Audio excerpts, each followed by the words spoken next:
Assalamualaikum warahmatullahi wabarakatuh. Perkenalkan, nama saya Abdul dengan NIM 19017002.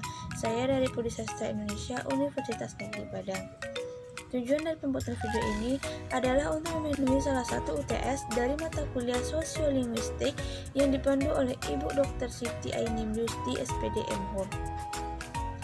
Nah, materi yang saya bahas pada video ini adalah mengenai masyarakat bahasa.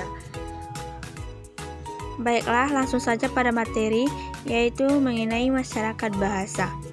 Istilah masyarakat bahasa pada masa dialek Eropa klasik mengacu pada suatu konsep yang idealistis, tidak hanya bermakna kesatuan bahasa, tetapi lebih berarti kesatuan sosial geografis. Masyarakat bahasa yang dimaksudkan di sini tidak hanya berdasarkan pada perkembangan bahasa, tetapi berdasarkan pada sejarah, budaya, dan juga politik.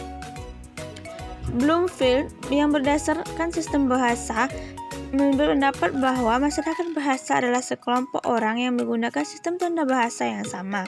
Konsepnya hampir sama dengan pendapat Lyons tentang satuan dasar masyarakat bahasa. Menurut beliau, masyarakat bahasa adalah semua orang yang menggunakan suatu bahasa tertentu atau dialek. Sedangkan Chomsky berpendapat bahwa completely homogeneous spread community membentuk satuan dasar analisis bahasa. Konsep Bloomfield, Lyons maupun Chomsky yang menganggap satuan sosial dan budaya tidak penting tidak memenuhi syarat untuk penelitian empiris deskriptif sosiolinguistik. Namun, konsep-konsep dan definisi tergantung pada minat penelitian para linguis. Selanjutnya, masyarakat bahasa berdasarkan sikap sosial.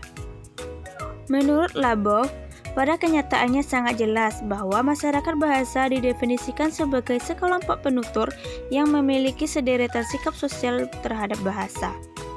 Sedangkan menurut Himes pada tahun 1972 memberikan pendapatnya tentang definisi dasar masyarakat bahasa. Mereka menekankan bahwa perasaan menjadi anggota suatu pengayuban lebih menentukan daripada definisi linguistik. Kemudian, masyarakat bahasa berdasarkan interaksi. Gompers mendefinisikan masyarakat bahasa ke arah komunikatif interaksi yang dalam analisis fungsional berpangkal pada varietas bahasa suatu masyarakat bahasa yang khas sebagai kelompok sosial dan bukan dari kesatuan bahasa. Masyarakat bahasa dapat terdiri atas sekelompok kecil yang hubungannya bersemuka atau terdiri dari seluruh bahasa, yang tergantung dari tingkat abstraksi yang akan dicapai. Definisi Gompers juga memungkinkan beberapa varietas bahasa yang hidup berdampingan. Misalnya didefinisikan masyarakat bahasa sebagai kelompok sosial yang monolingual atau multilingual, yang merupakan satu kesatuan karena sering terjadi interaksi sosial dan yang dipisahkan dari sekelilingnya oleh interaksi sosial yang melemah. Selanjutnya, masyarakat bahasa berdasarkan jaringan sosial. Jaringan sosial berdasarkan substratum penguyuban bahasa sebagai titik tolak analisis bahasa dalam sosiolinguistik yang dikenalkan untuk menganalisis komunikasi sehari-hari dan konvensi interaksi. Dalam hal ini, jaringan berhubungan seorang individu termasuk di dalamnya dan kesatuan kelompok sosial yang merupakan fenomena dalam berbagai tataran abstraksi. Pengayuban bahasa terdiri atas sederetan satuan dasar, jaringan-jaringan yang dapat diikuti oleh seorang anggota pengayuban dalam berbagai tingkat dan lebih dari satu peran. Salah satu penyebab utamanya dikenalkan konsep jaringan sosial dalam kerangka studi pengayuban bahasa karena konsep makro yang tradisional untuk menganalisis pengayuban yang berubah dengan lambat dan agak statis, tidak tepat untuk menganalisis agen kota yang berubah dengan cepat. Kemudian yang terakhir adalah masyarakat bahasa sebagai interpretasi subjektif psikologis.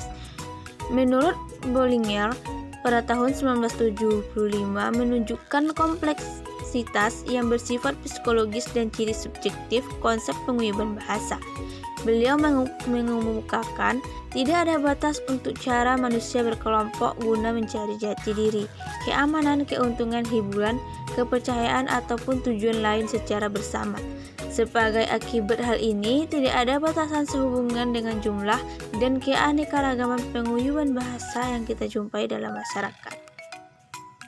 Lepek menginterpretasikan ujaran manusia sebagai pernyataan jati diri individu, karena itu individu adalah sah sebagai titik tolak penelitian sosiolinguistik.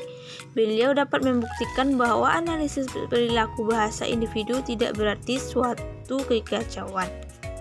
Dasar pandangan yang multidimensi diperoleh melalui kajian penguyuban yang multilingual.